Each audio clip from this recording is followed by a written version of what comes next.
Good morning, everyone, and welcome back to another episode of Let's Talk About Myths, Baby. It's Michaela Pangowish here to tell you about the last little bit of Herodotus The Histories, Book 2. We are finishing off looking at the history of Egypt. Back 2 weeks ago now, we were finishing up the last little bit of Egyptian culture, as told by Herodotus, and then started looking at the history that he learned from various priests and people he met along the way, which was very fun and in no way ridiculous at all. But maybe I'm being a little harsh on Herodotus, and there's actually quite a bit to say about Herodotus' the sources and also the time when he was writing. I am, unfortunately, not as well knowledged in this as I would like to be, because it's a little all over the place, but I've been looking into it some more because of the Greek class I'm currently in, and I also just got home from that midterm. I'm tired, very full of Herodotus. Anyways, did you know that there is actually discourse in academia that Herodotus was probably writing much later than we originally thought? In fact, he may even have been more contemporaneous with Thucydides than we thought originally. There is an idea that he could have been writing and telling these stories during the time of Pericles or maybe even after. And the message of his stories changes drastically depending on which period this is. I don't feel like I'm explaining this best, and that's okay, because I do have plans of getting someone on the show to talk about this, but that will be after this semester is over, unfortunately, because I'm busy, and so is he, and that's okay. Regardless, we are continuing on with the narrative today and going to finish up the history of Egypt as told by Herodotus. There's more in here about kings. Well, pharaohs, I guess. We are in Egypt, after all. So why don't we get into it already? Enough of my yapping.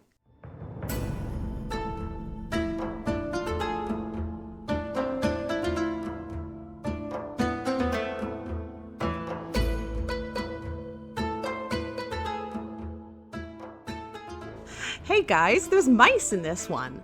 Herodotus The Histories, Book 2, Part 4.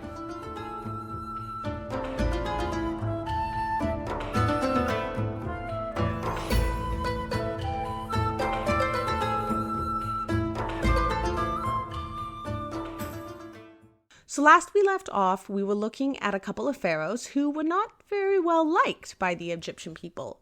They closed all the temples and forced all of the people to work for them to build the pyramids. They were single-minded, it seemed. One also forced his daughter into prostitution so that he could fund his pyramid building habit, which, is a great move by a father, I guess. But we are moving on from these guys and heading to the next pharaoh named Mycerinus, or Menkaure, who was the son of Cheops, but pretty against all that his father stood for and was doing. He wasn't a fan of his old man. Firstly, Mycerinus opened up all the shrines that were closed, and the Egyptians went back to the way of life they then enjoyed before all the restrictions were placed upon them. He was apparently a pretty good judge, and by that I mean pretty fair for all things considered. Well enough that people were happy with any of his judgments, and that's a positive in his favor, I guess. To add to this, if anyone was ever unhappy with one of his verdicts, he allowed compensation to come from his own estates, which I don't actually believe for a second, but I'll let it pass. He was liked, okay? He did have some issues in the category of having children. He had one daughter, who Herodotus does not give us the name of course, but she passed away young. He was racked with grief. He couldn't function at all. This was the worst for him. He had a wooden coffin made in the form of a cow, where he placed her body, and then it was covered in gold. He didn't bury this in the ground or place it within a pyramid, but instead had it kept in the city.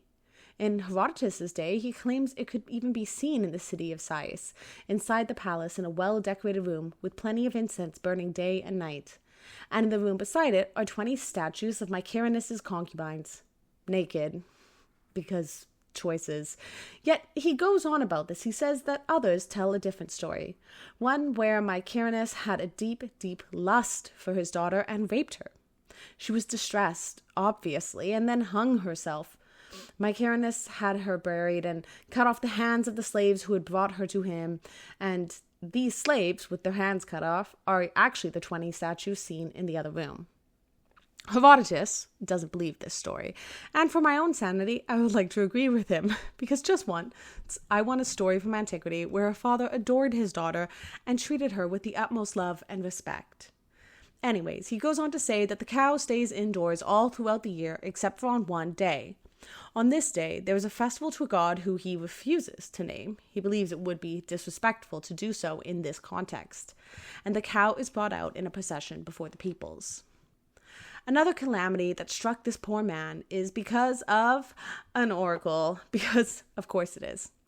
Well, the oracle from Buto, the one Toledo apparently, comes by and tells Mycerinus that he was going to die in 6 years.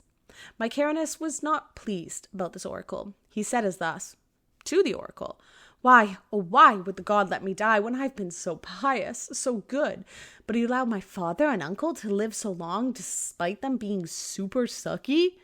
I get it, Mycerinus, that does suck. Well, the oracle snaps back. Yeah, of course, because you all failed to realize what was happening. Egypt was to be afflicted by evil for 150 years. Mycerinus went, fair enough, I guess that's that. But he had a plan, because of course he did. He had hundreds upon hundreds of lamps made and ensured that they were lit all night long so that technically it was never actually nighttime. By doing this, he would double the amount of time left. Instead of 6 years, he would have 12. Doesn't that make sense? He also built a pyramid out of Ethiopian stone. I refuse to say the dimensions. I'm done with the dimensions. I'm not talking about dimensions. Was I even to begin with? No, but I refuse even more so now. He says that the Greeks believed that this pyramid was made by Rhodopis. But who was Rhodopis? Herodotus and I are so glad you asked, so let's talk about it. She was a courtesan who lived during the reign of Amasis, which is significantly later than the period of time we are talking about. She was a Thracian woman and owned by a Samian man named Iadmon, who was also the master of Aesop. Yeah, that Aesop, of the Fables fame. She came to Egypt and was put to work. Air quotes there. We know what that means. And she did this until she was released from it by a Mytilean man named Charaxus, the son of Scamandrionimus, or, better known, as the brother of Sappho. Bet you didn't see that coming. How fun is that? Who thought Sappho was going to make an appearance in this? She does. Well, Rhodopis, newly freed, decided to stay in Egypt and continue sex work, where she eventually became exceptionally wealthy. Good for her. But Herodotus does clarify wealthy by sex work standards, not wealthy enough to build a pyramid. That would be ridiculous. She did have some very nice spits sent to Delphi as, memory for her, I guess. Something for her to be remembered by, which her name's on. They could roast things. I don't know. He ends this section with saying that after Charaxus had bought Rhodopis her freedom, he headed on home to Mytilene where, and I quote, he was roundly mocked by Sappho in one of her poems. The next pharaoh is a man named Asichus or Shepseskaf from the Egyptian records. He added to the temple of Hephaestus a wonderfully beautiful gate which none could rival. But it was also a time of financial crisis in Egypt. Apparently now, if an Egyptian wanted to take out a loan, he could only do it on the assurance of his father's corpse. Basically, if he couldn't repay it, his daddy would be dug up, which is no bueno. Asichus also made a pyramid, this one out of brick, with an inscription saying, "Do not think to compare me unfavorably to the pyramids of stone, for just as Zeus excels the other gods, I excel them." A pole was pushed down into a lake. Mud clung to this pole. The mud was then scooped up, and the fruit of this mud is bricks. And that is how I came to be made. That's enough about him. Next, we have Anisis, who was blind and fled into the marshes when the Ethiopians came into Egypt, unto their king, Sabakos. So that's enough of Anesis for now. Now, for the next 50 years, the Ethiopians ruled Egypt. And the king, Sabakos, did stuff and things like raising the cities, like physically raising the cities up a bit and changing the death penalty. So instead of killing someone, they just had to go serve a sentence for whatever amount of time in their home state. Something like that. Well, we're not talking about the Ethiopians, though. We're talking about Egypt, and they can't be around forever. In fact, I just said they were there for 50 years. So, the end of the rule of the Ethiopians was foretold in a dream. Apparently, a man came to Sabakos in his dream and told him to assemble all the priests and then cut them in half. Which seems sacrilegious, but what do I know? He went, this is a trick. I'm not going to do it. Plus, I have my own oracles back home, and they said I would only rule Egypt for 50 years. So, you know what? I think it's my time. So he left.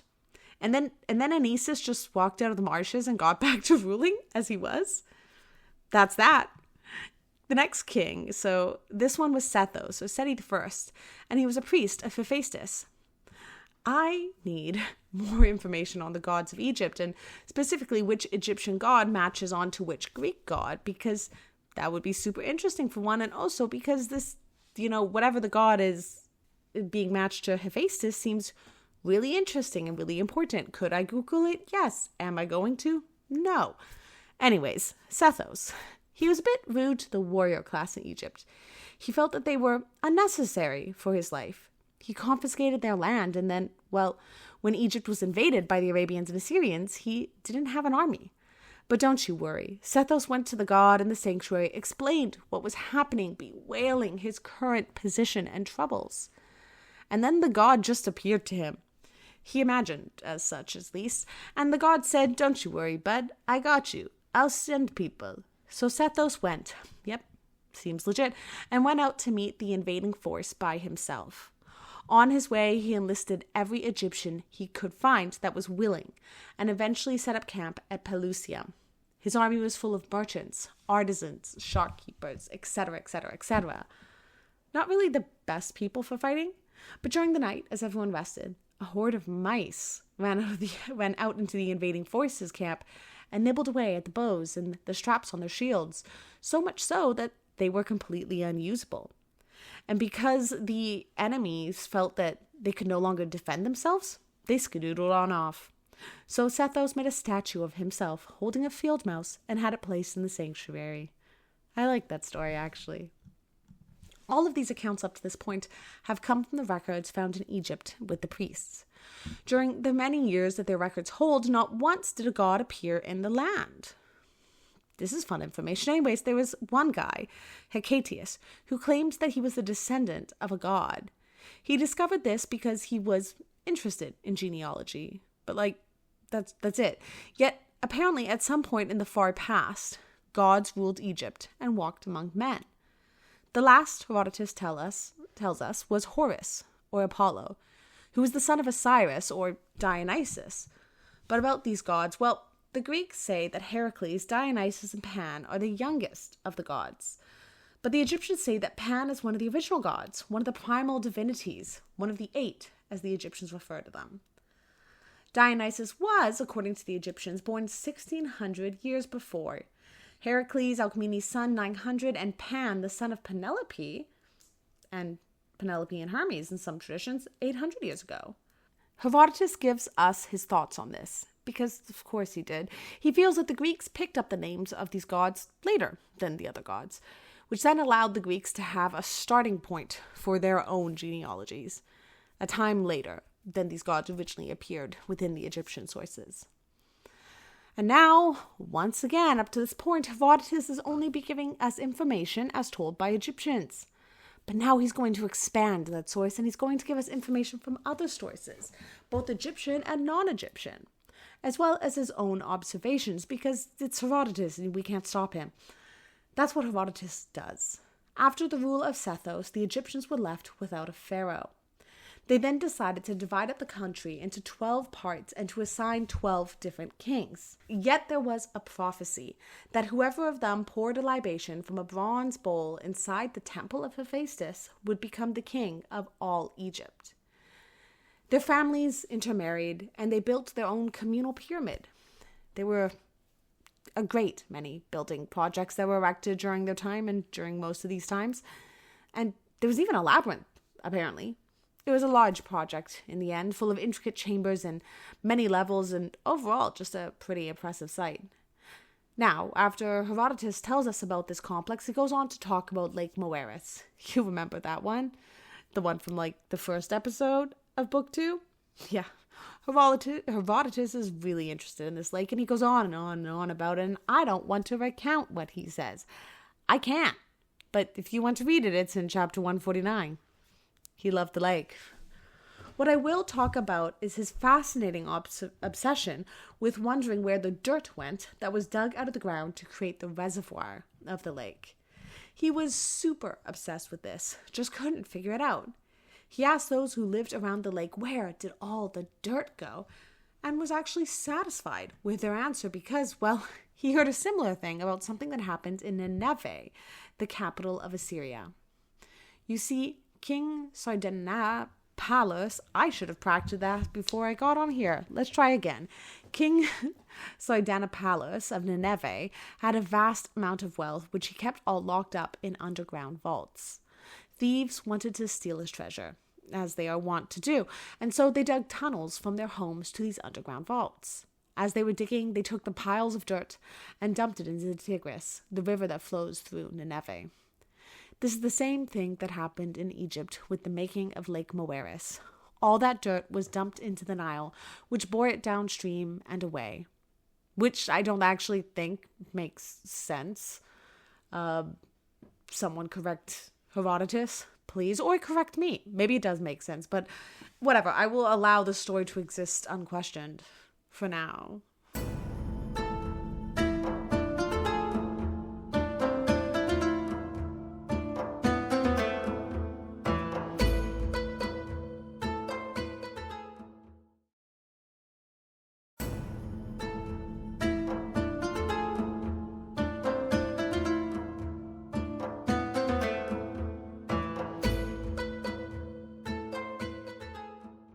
Okay, back to the 12 kings, because of course the story doesn't end there.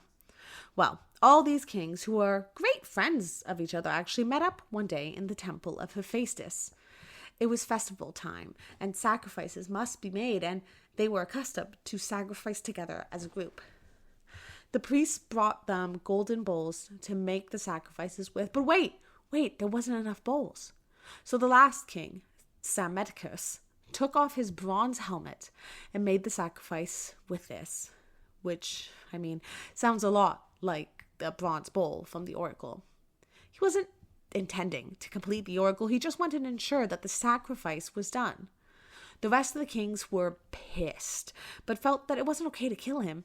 Thanks, guys. So instead, they stripped him of most of his powers and banished him to the marshes and told him to never leave there or talk to an Egyptian again. This was his second exile. The first time was with Sabakos, the Ethiopian king, where he was sent off into Syria, but the Egyptians who were living in the province of Sais went off to get him and bring him back. That's the story. Well, on this current occasion of exile, he felt greatly disrespected by the other kings. He didn't mean to fulfill the oracle. How dare they treat him like this? So he started plotting his vengeance. First, he sent to Buto and asked for an oracle. Retribution will come from the sea, says the oracle. Bronze men will come, the oracle says. Psammetichus thought this was unlikely to happen, but you know how oracles go. They're going to happen. And one day, a fleet of Ionian and Carian ships were blown off course and landed in Egypt. A random Egyptian saw this happen, and that these men were wearing bronze armor, and he went to tell Psammetichus about it. Psammetichus realized what was happening, so he called them to him and promised them rewards if they would fight for him. And they agreed, so he went off and gained Egypt from the rest of the kings. Very Jane Austen of him, with that ending a real whoop, whoop, whoop, whoop, whoop. Just wrap it up real fast. Well, now Psammetichus is the king of Egypt. He builds things, and he gives the Ionians and the Carians some lands on the bank of the Nile. The Ionians were on one side and the Carians on the other. He also gave them some Egyptian children who could be taught Greek. I don't know, the kids do this. Smart little guys.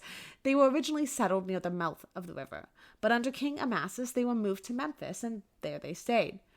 It's because of the Greeks living on Egyptian soil that the two areas have such a close connection, and that he is also able to get such reliable information from the time of Psammetichus onwards.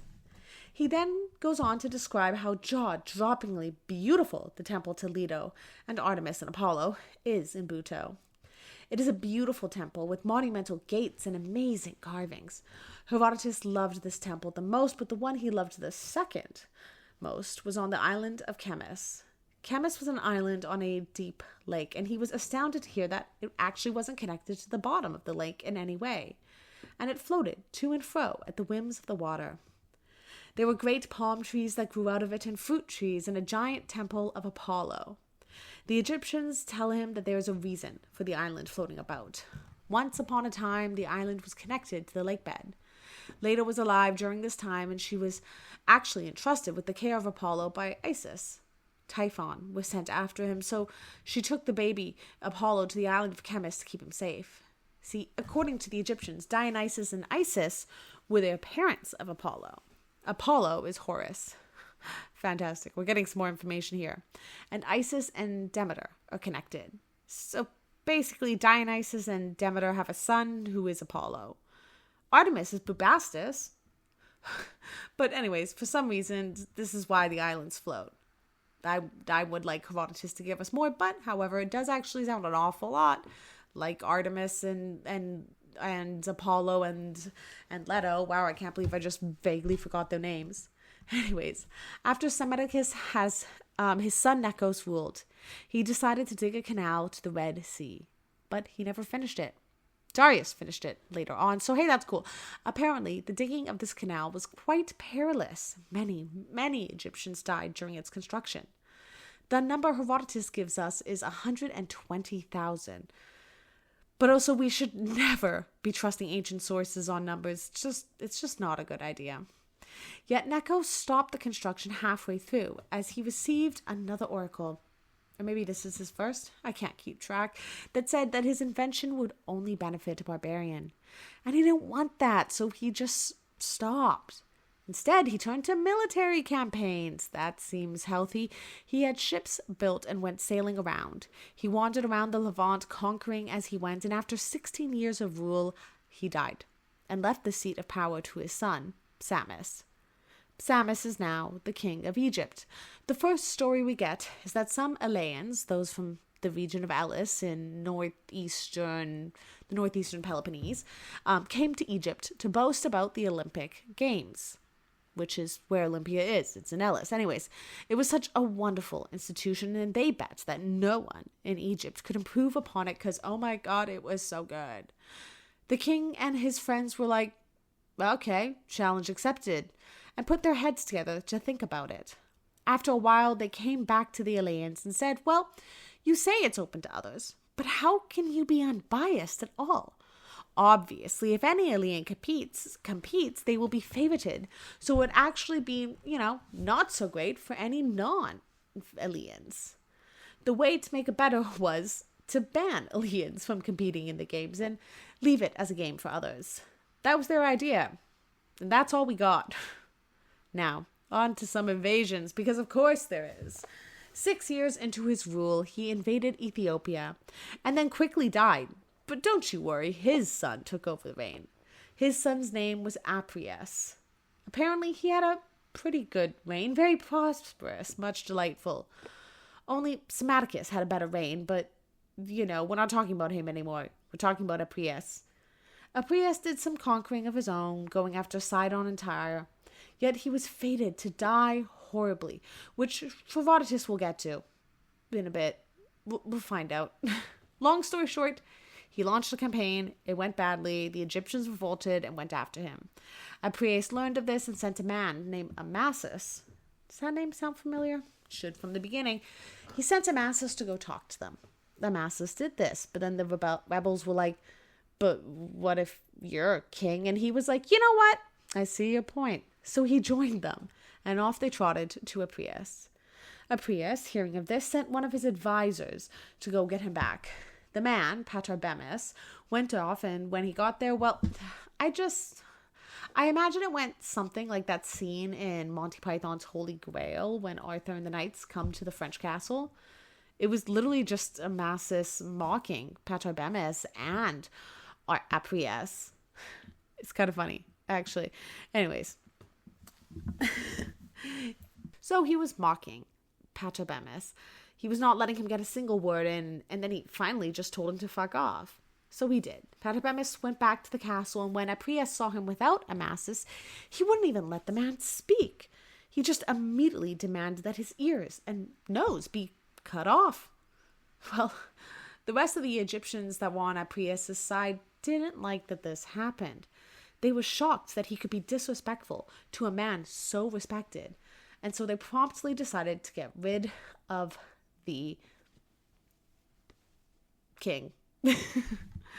Apries then got some bodyguards, armed Ionian and Carian men, and went out again to the rest of the Egyptians. They met in the Symphy Momemphis for battle. Herodotus goes on a quick aside. We are going to talk about the different classes of men in Egypt. There are 7.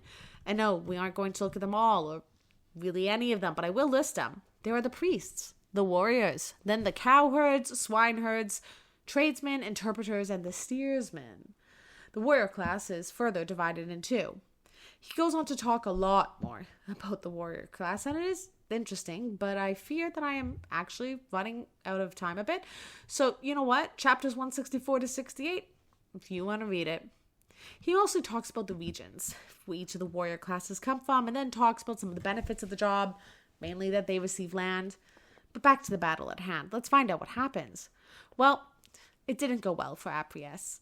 While he had good troops, they were simply outnumbered and quickly overwhelmed. He was captured and carried off to Sais, to the palace which now Amasis inhabited. Amasis did treat him well, but the Egyptian people were actually kind of unhappy that he was doing so. They didn't want that to happen. They didn't like Apries. So, after a certain amount of pressure from the people, Amasis finally decided to give up Apries to the people, who was then promptly torn apart by them. Delightful. Apries was put to rest in his ancestral tomb, close to the sanctuary of Athena. And at this point, Herodotus makes a small mention that I am very, very interested in what it means. But he doesn't give us a lot, because why would he expand now? Basically, also buried in Sais is the one who he will not mention the name of, because it's the wrong context too. Now, it would be sacrilege to mention it. The tomb is within Athena's sanctuary and takes up the entire length of a wall, and there are huge stone obelisks nearby, and a lake with stones placed all around the edge. I'm curious about this figure. There's so much mystery wrapped in it all, and I just want to know more, but for once Herodotus isn't telling us anything, which is also super interesting in and of itself. Why does he feel like he can't talk about this god, or that it would be incredibly disrespectful to do so? There's a reason in this, and I'm sure there are many someones out there who have done a lot of research on this, so maybe when I have the time I can find it. But for now, we shall continue with the Herodotean narrative. Well, now Amasis was on the throne, and interestingly, it is said he was initially hated by the Egyptians. Why, you may ask, after they just helped him overthrow the last king? Well, it's because he comes from humble backgrounds. So classism, basically, but whatever. Amasis, however, was unbothered by all of this and eventually won them over. Basically, he had a golden foot bath, which many had washed their dirty, dirty feet in, or vomited in, or even pissed in. Because why not? And one day he had this golden tub made into the statue of a god. And then he placed it in the city, and it was much beloved. And then one day he revealed its origins. It's like me, y'all, he says. Once it was lowly, now it's not. And they were all like, fair enough. And that was that. He had an interesting routine for the days. He would spend the first half of his day working as hard as he could, just toiling away at all of his administrative duties as king. And then during the second half, he would just party rock anthem it up. Whoa, that's a reference. Anyways,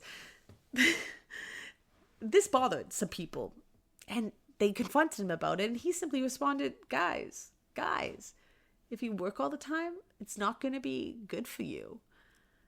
Think of a bow. If you keep it strung all the time, eventually it will snap. And I ain't going to snap, buds.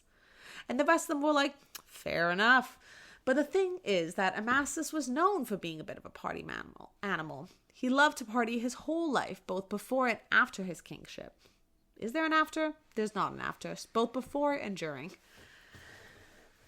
So I say, let's let the man party. He's going to do what he's going to do. After this, Herodotus talks about Amasis's attitudes toward the oracles. See, if any oracle was good, he was pretty chill with it. That god can stay. He likes that guy. But if the oracle was bad, he would immediately cut the funding and say that god ain't shit. And he didn't seem a bit bothered about that. I actually kind of love this guy he's like a hot mess.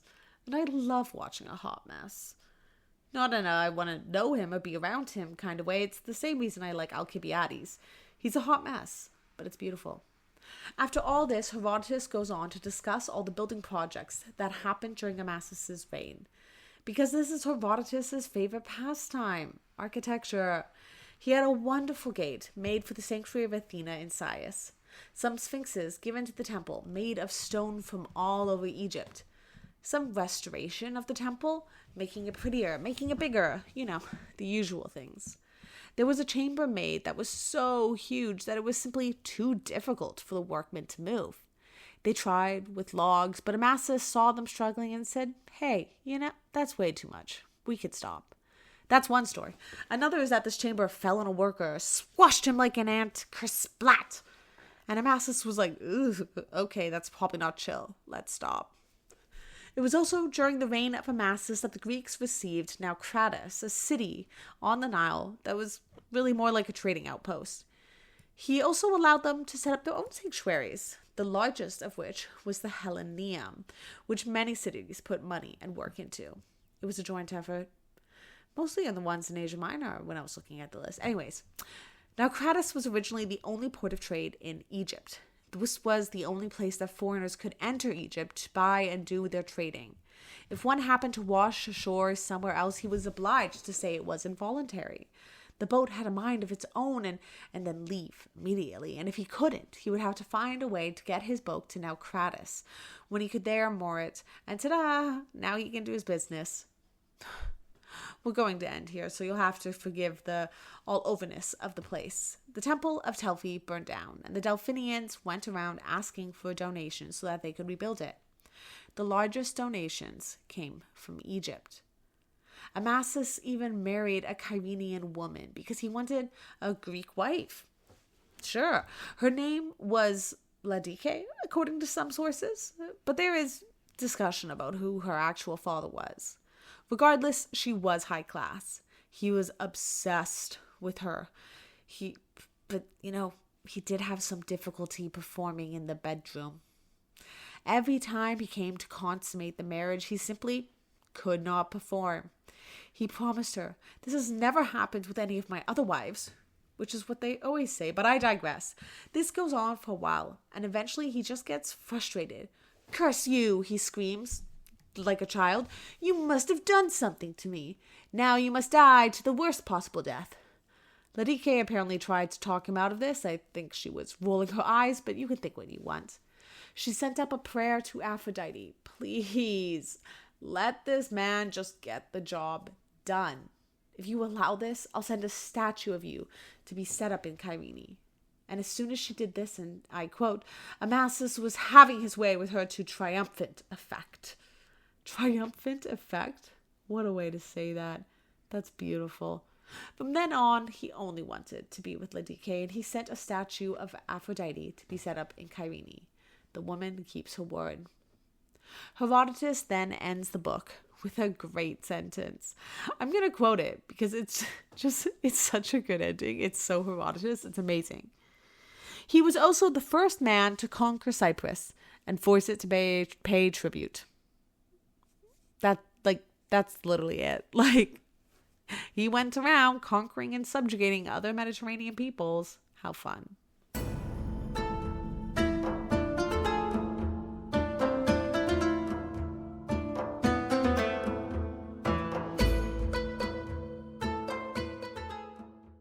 Well, folks, that's all of book 2 of the Herodotus's The History of the Herodotuses. I promise I can speak. What a wild ride. It always is with Herodotus, isn't it? He's such a wacky guy, full of the wackiest stories, but also, they are also so much fun to read and talk about. I'm really trying, well, maybe not so much with this book. I'll start trying harder in book 3 to ask the whys behind Herodotus's methods. Why is he inserting each story at each specific point? What is the reason for his tangents? I know I have made fun of him for them, but to be fair, this isn't something you simply write down on a whim. There's a method to his madness, and the method is delightful, and I am determined to find it. I mean, the guy's narrative is very interesting. We have to take some things with a grain of salt, but not all of it, and that says something at least. There are interesting things to look at in book 2. Well, I need to go catch a flight, so I'll see you all when I see you all, and I hope you all excited for some new live episodes. And also, yes, I'm still very upset about the hippos. It's not right. Be well, my dudes. Let's Talk About Myths, Baby is written and produced by the one and only Liv Albert. Back from her vacation soon? I can't remember. Michaela Pangowish is the Hermes to all your Olympians. The producer, sleep deprived. So very, very sleep deprived. Select music by Luke Chaos. Thank you, Mr. Chaos. The podcast is part of the Memory Collective Podcast Network, a collection of creators that all strive to bring you accurate and reliable information on the ancient world. These include the wonderful friends at Movies We Dig, the Partial Historian, Sweet Bitter, and so much more. Get ad-free episodes and more by subscription to the Oracle Edition on Patreon at patreon.com/mythsbaby or via the link in the episode's description. Are you a scholar or an academic or an expert in something from antiquity, all the way from Greece to Rome to Egypt to anywhere in the Near East, really? We would love to have you on the show as a conversation guest. Go to mythsbaby.com/contact and fill out our podcast guest form. We want to hear from you, so reach out. Talk to you all next week. Bye-bye.